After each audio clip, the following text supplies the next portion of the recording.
Hey guys, today is a special day. Number one, it's Dr. Brown's birthday. Happy birthday, Dr. Brown. Thank you. Dr. Brown is the big 5-0. And if you look around the room, you can see there's pictures of Dr. Brown as a kid. He actually was a child star. He was on multiple commercials. This one is a Nestle's commercial, and he has a singing role in that commercial, which is pretty impressive at 9 years old. So, Dr. Brown, happy birthday, Dr. Brown. That's our buddy. So, in addition to that, we're doing something very interesting. Today we're doing a revision surgery on an operation that was performed about 5 years ago by another surgeon locally.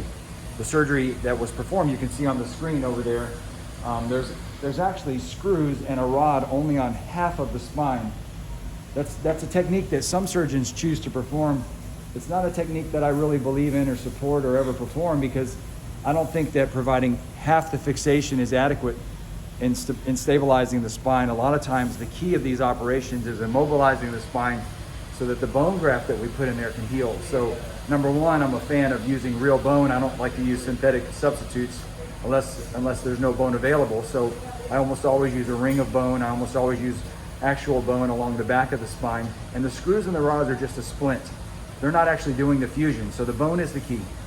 But if you have inadequate fixation, if the fixation isn't strong enough to hold the spine still, then just like a broken bone, it'll continue to move and the fusion will never take. So in this patient, his pain never went away.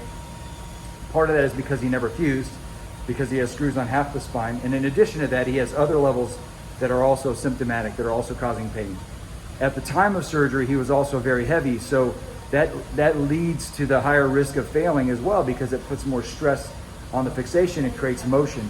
So one of the keys of surgical success is immobilization correctly, both with internal fixation and with a brace on the outside, also by trying to keep the body weight down so we minimize complications. But we're going to do stage one of a two-stage procedure today, where we're going to take out the discs of the other levels that are abnormal, and then on a separate day, when he recovers a little bit, we'll keep him in the hospital. Then we'll go in and we'll revise all the screws, removing that unilateral screw fixation, which means only on one side, and we're going to put screws on both sides and rods on both sides to provide adequate support.